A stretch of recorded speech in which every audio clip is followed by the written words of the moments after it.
jolt of ordinary caffeine. Waiting in front of the register were a few gray-suited sarariman, salaryman, corporate rank-and-file, their faces set, cheap briefcases dangling from tired hands, fortifying themselves for another interchangeable day in the maw of the corporate machine.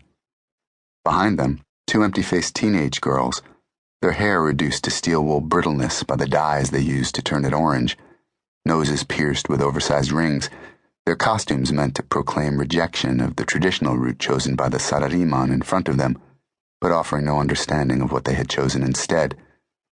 A gray-haired retiree, his skin sagging but his face oddly bright, probably in Shibuya to avail himself of one of the area's well-known sexual services, which he would pay for out of a pension account he kept hidden from his wife, not realizing she knew what he was up to and simply didn't care. I wanted to give Kawamura about 3 minutes to get his fruit before I came out, so I examined a selection of bandages affording a view of the street. The way he had ducked into the store looked like a move calculated to flush surveillance, and I didn't like it. If we hadn't been hooked up the way we were, Harry would have had to stop abruptly to maintain his position behind the target. He might have had to do something ridiculous, drop to tie his shoe, stop to read a street sign, and Kawamura, probably peering out from the store's entrance, could have made him. Instead, I knew Harry would continue past the fruit store. He would stop about 20 meters ahead, give me his location, and fall in behind when I told him the parade was moving again. The fruit store was a good spot to turn off, all right. Too good for someone who knew the route to have chosen it by accident. But Harry and I weren't going to be flushed out by beginner moves from some government anti-terrorist primer. I've had that training. It's the beginning of skill, not the end of it. I left the drugstore and continued down Dogenzaka, more slowly than before because I had to give Kawamura time to exit the store. Shorthand thoughts shot through my mind. Are there enough people between us to obscure his vision if he turns when he comes out?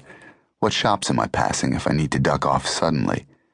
Is anyone looking up the street at the people heading toward the station, maybe helping Kawamura spot surveillance? If I had already drawn any counter-surveillance attention, they might notice me now, because before I was hurrying to keep up with the target, and now I was taking my time, and people on their way to work don't change their pace that way. But Harry had been the one walking point, the more conspicuous position, and I hadn't done anything to arouse attention before stopping in the drugstore. I heard Harry again. I'm at 109, meaning he had turned into the landmark 109 department store, famous for its collection of 109 restaurants and trendy boutiques. No good, I told him. The first floor is lingerie. You going to blend with 50 teenage girls in blue sailor school uniforms picking out padded bras? I was planning to wait outside, he replied, and I could imagine him blushing. The front of 109 is a popular meeting place, typically crowded with a variegated collection of pedestrians. Sorry, I thought you were going for the lingerie, I said, suppressing the urge to smile. Just hang back and wait for my signal as we go past. Right. The fruit store was only 10 meters ahead, and still no sign of Kawamura. I was going to have to slow down. I was on the opposite side of the street, outside Kawamura's probable range of concern, so I could risk stopping, maybe to fiddle with a mobile phone. Still, if he looked, he would spot me standing there, even though, with my father's Japanese features, I don't have a problem blending into the crowds. Harry, a pet name for Haruyoshi, being born of 2 Japanese parents, has never had to worry about sticking out. When I returned to Tokyo in the early 80s, my brown hair, a legacy from my American mother, had worked for me the way a fluorescent vest does for a hunter, and I dyed it black to develop the anonymity that protects me now. But then the country went mad for chapatsu, or tea-colored dyed hair, and I don't have to be so vigilant about the dye anymore. I like to tell Harry he's going to have to go chapatsu if he wants to fit in, but Harry is too much of an otaku, a geek, to give much thought to issues like personal appearance.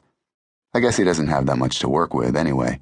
An awkward smile that always looks like it's offered in anticipation of a blow, a tendency to blink rapidly when he's excited, a face that's never lost its baby fat, its pudginess accentuated by a shock of thick black hair that on bad days seems almost to float above it.